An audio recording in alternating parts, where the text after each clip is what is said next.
Hello बच्चों, this is Anju Saxena. विद्या हट के प्लेटफॉर्म पर आप सभी का स्वागत है। बच्चों, आज हम बहुत लंबे गैप के बाद पढ़ने जा रहे हैं। मैं किसी काम से बिजी थी, व्यस्त थी। इस व्यस्तता के कारण मैं आपकी क्लास रेगुलर ना चालू कर सकी। इसके लिए मुझे थोड़ा सा दुख है कि आपकी पढ़ाई कंटिन्यू नहीं चल पाई, बट अब कंटिन्यू रहेगी, डोंट वरी। और आज हम स्टार्ट करने जा रहे हैं विश्लेषणात्मक मनोविश्लेषणात्मक सिद्धांत। किसका? सिगमंड फ्रॉइड का मनोविश्लेषणात्मक सिद्धांत। तो सिगमंड फ्रॉइड के बारे में थोड़ा सा जानकारी ले लेते हैं कि आज हम क्या क्या पढ़ेंगे। सिगमंड फ्रॉइड का जन्म कहाँ हुआ था, वो कौन थे, ठीक है, उन्होंने किस और ज़्यादा जोर दिया, कि किस अध्ययन पर ज़्यादा जोर दिया, ठीक है। तो वो सब हम पढ़ने जाएंगे। और इसकी जो नेक्स्ट क्लास होगी, इसकी जो नेक्स्ट क्लास में हम क्या करेंगे, जो आज हम जो पढ़ रहे हैं, जो आज हम पढ़ रहे हैं, इसी से संबंधित हम क्वेश्चन करेंगे, ठीक है। क्वेश्चन आंसर करेंगे जो अभी तक आए हुए हैं किसी भी पेपर में। जैसे आपका टेट ले लो, सी टेट ले लो, और सुपर टेट ले लो, या अदर राज्यों की जो भी टेट है, उन टेट में जो क्वेश्चन सिगमंड फ्रॉइड से आए हुए हैं, उन क्वेश्चंस को हम सॉल्व करेंगे, ठीक है। तो आज हम पढ़ने जा रहे हैं सिगमंड फ्रॉइड का मनोविश्लेषणात्मक सिद्धांत। तो पहले ये जानते हैं कि सिगमंड फ्रॉइड हैं, इनका जन्म कहाँ हुआ था। तो इनका जन्म हुआ था ऑस्ट्रिया के निकट एक वियना शहर है। तो वियना शहर में इनका जन्म हुआ था। तो वियना शहर में इनका जो जन्म हुआ था वो 6 मई 1856 में हुआ था। 6 मई 1856 में हुआ था, ठीक है। वियना जो है ऑस्ट्रिया के निकट था, वियना शहर, उसमें हुआ था। तो अगर आपसे क्वेश्चन पूछा जाए कि सिगमंड फ्रॉइड का जन्म कहाँ हुआ था, तो सिगमंड फ्रॉइड का जन्म वियना ऑस्ट्रिया में हुआ था। कब हुआ था? तो 6 मई 1856 में हुआ था, ठीक है। इतना हमने जान लिया। अब इसकी इन्होंने जो थ्योरी दी है सिगमंड फ्रॉइड ने, तो सिगमंड फ्रॉइड ने थ्योरी जो दी है उसका नेम क्या है? तो उनकी सिगमंड फ्रॉइड की जो थ्योरी है, उस थ्योरी का नाम है मनोविश्लेषणात्मक सिद्धांत, ठीक है। क्या नाम है? मनोविश्लेषणात्मक सिद्धांत। इंग्लिश टर्म क्या है इसका? तो जो इंग्लिश टर्म है वो है साइकोडायनामिक थ्योरी कह लो, या कह लो साइको एनालिसिस थ्योरी, ठीक है। इसके दो नाम हैं, या तो कह लो साइकोडायनामिक थ्योरी या साइको एनालिसिस थ्योरी या मनोविश्लेषणात्मक सिद्धांत, ठीक है। इतना हमने जान लिया इनकी। अब अभी तक हमने क्या जाना है? हमने जाना है कि सिगमंड फ्रॉइड का जन्म वियना शहर में हुआ था, जो कहाँ पर है? ऑस्ट्रिया में है। और इनका जो जन्म हुआ वो 6 मई 1856 में हुआ, ठीक है। इतना जान लिया। फिर इन्होंने थ्योरी दी है। थ्योरी बहुत इंपॉर्टेंट क्वेश्चन है, एमसीक्यू है, कि इनकी थ्योरी का नाम क्या है, या इसके क्वेश्चन के दो तरीके हैं, कैसे आ सकता है कि मनोविश्लेषणात्मक सिद्धांत किसने दिया, ठीक है। मनोविश्लेषणात्मक सिद्धांत दिया किसने? तो मनोविश्लेषणात्मक जो सिद्धांत है वो दिया है सिगमंड फ्रॉइड ने। फिर ऐसे आ जाए कि सिगमंड फ्रॉइड ने जो थ्योरी दी है, जो सिद्धांत दिया है, उस सिद्धांत का नेम क्या है? तो आप बता दोगे कि मनोविश्लेषणात्मक सिद्धांत है। तो जो मनोविश्लेषणात्मक सिद्धांत है, इसका आप इंग्लिश टर्म याद रखिए। कभी कभी क्या होता है कि इससे मिलते जुलते कुछ नेम हैं, तो आप कंफ्यूज हो जाओगे कि जैसे मनोसामाजिक सिद्धांत, मनोसामाजिक सिद्धांत आया तो इससे मिलता जुलता मनोसामाजिक सिद्धांत, तो आप कहीं कंफ्यूज ना हो जाओ, तो इसका इंग्लिश टर्म भी याद रखिएगा। तो जो मनोसामाजिक सिद्धांत है वो एरिक्सन ने दिया है, ठीक है। किसने दिया है? एरिक्सन ने। एक इनके शिष्य थे, उन्होंने भी ऐसे ही मिलता जुलता जो नाम दिया है, तो आप कंफ्यूज मत होना। इसका जो इंग्लिश टर्म है वो है साइकोडायनामिक थ्योरी या साइको एनालिसिस थ्योरी, ठीक है। इतना सा आपको याद हो गया। और फिर इन्होंने क्या किया, इनके माता पिता ये यहूदी परिवार से थे, और इनके माता पिता की हत्या हो गई।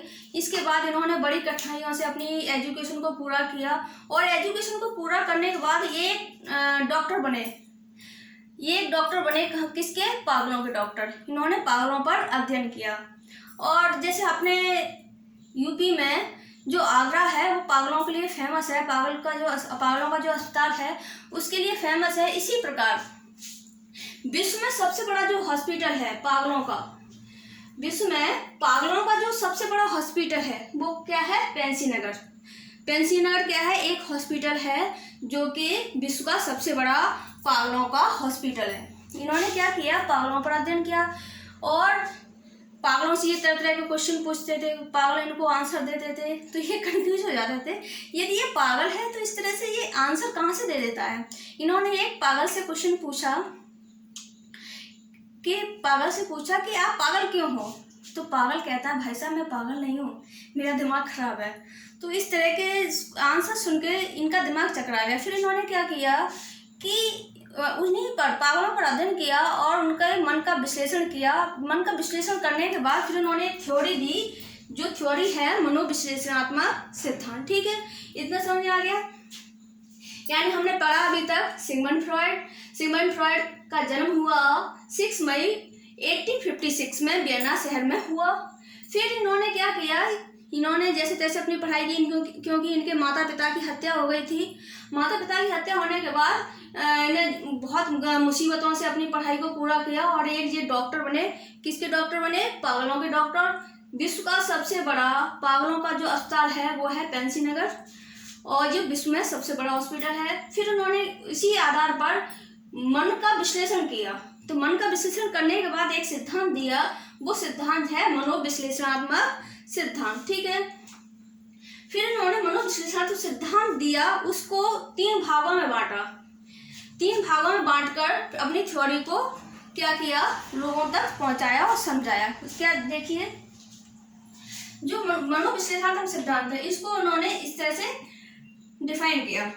पहला नंबर है, 3 भागों में डिफाइन किया, पहला नंबर, दूसरा और ये है तीसरा। तो पहले इन्होंने किया मन का विश्लेषण, यानी स्थलाकृति के आधार पर इन्होंने मन का विश्लेषण किया। मन के इन्होंने 3 रूप बताए। मन के कितने रूप बताए, 3, चेतन, अचेतन और अचेतन। चेतन, अचेतन, अचेतन, इससे बहुत क्वेश्चन आते हैं। और दूसरा था गत्यात्मक संरचना। तो गत्यात्मक संरचना में उन्होंने कहा कि जो व्यक्तित्व है, तो व्यक्तित्व को उन्होंने 3 खंडों में विभाजित किया। व्यक्तित्व को 3 खंडों में जो विभाजित किया उसमें है 8 ईगो, सुपर ईगो। ठीक, फिर उन्होंने लैंगिक विकास को आधार पर 5 अवस्थाएं बताई। उन्होंने लैंगिक विकास के आधार पर उन्होंने 5 अवस्थाएं बताई कि इन अवस्थाओं में किसी भी व्यक्ति का विकास होता है।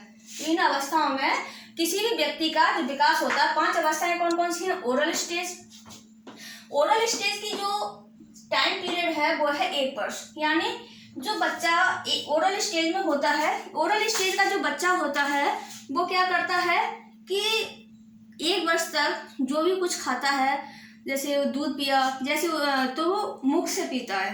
ठीक है, मुख से दूध पिया। फिर है एनल स्टेज, फैलिक स्टेज, फिर है लेटेंसी स्टेज और है जेनिटल स्टेज। ठीक है, इतना हो गया। अब हम बारी बारी से एक एक स्टेज को विस्तार से पढ़ते हैं। ठीक है बच्चों, तो एक बार फिर से हम रिवीजन कर लें। सिगमंड फ्रॉइड का जो जन्म हुआ वो वियना में हुआ। कब हुआ, 6 मई 1856 में हुआ। ये यहूदी परिवार में इनका जन्म हुआ था और यहूदियों को बहुत यातनाएं दी जाती थी उस समय, और इनके माता पिता की हत्या कर दी गई। फिर ये अनाथ हो गए और बड़ी मुश्किल से इन्होंने अपने संघर्ष करके अपनी पढ़ाई लिखाई को पूरा किया और फिर ये एक डॉक्टर बन गए। पागलों के डॉक्टर बनने के बाद फिर उन्होंने क्या किया, पागलों पर अध्ययन किया। किस पर किया, पागलों पर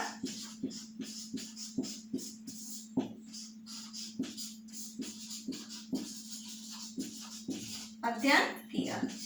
ठीक है, पागलों पर अध्ययन किया और पागलों पर अध्ययन करने के बाद फिर उन्होंने कौन सा सिद्धांत दिया, मनोविश्लेषणात्मक सिद्धांत। मनोविश्लेषणात्मक सिद्धांत को इन्होंने 3 भागों में डिवाइड किया है। क्या, स्थलाकृति के आधार पर। तो स्थलाकृति के आधार पर इन्होंने मन के 3 भाग बताए।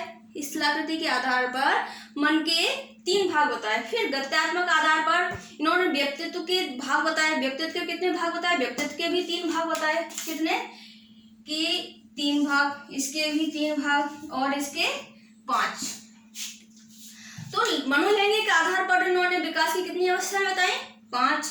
यदि आपसे पूछा जाए कि सिगमंड फ्रॉइड ने मनोलैंगिक आधार पर विकास की कितनी अवस्थाएं बताई है, मैं आपसे क्वेश्चन करती हूँ कि सिगमंड फ्रॉइड ने मनोलैंगिक आधार पर विकास की कितनी अवस्थाएं बताई हैं? तो आपका आंसर क्या होगा मैम? सिगमंड फ्रॉइड ने मनोलैंगिक विकास के आधार पर जो विकास की अवस्थाएं हैं वो कितनी है? 5 हैं। फिर आपसे मैं पूछती हूँ कि गत्यात्मक संरचना के आधार पर सिगमंड फ्रॉइड ने व्यक्तित्व संरचना को कितने भागों में बांटा है? तो आप कहिए मैम, गत्यात्मक संरचना के आधार पर व्यक्तित्व को 3 भागों में बांटा है। कौन कौन से हैं? Id, ego, superego. Okay. फिर मैंने आपसे क्वेश्चन किया स्थलाकृति के आधार पर मन की संरचना की है, तो मन को कितने भागों में बांटा है? तो आप कहिए मैम, सिगमंड फ्रॉइड ने मन की जो संरचना की है या मन को जो बांटा है वो 3 भागों में बांटा। कौन कौन सा? चेतन, अचेतन और अर्धचेतन। ठीक है, इतना हो गया। अब चलिए आगे देखते हैं, एक एक करके सबको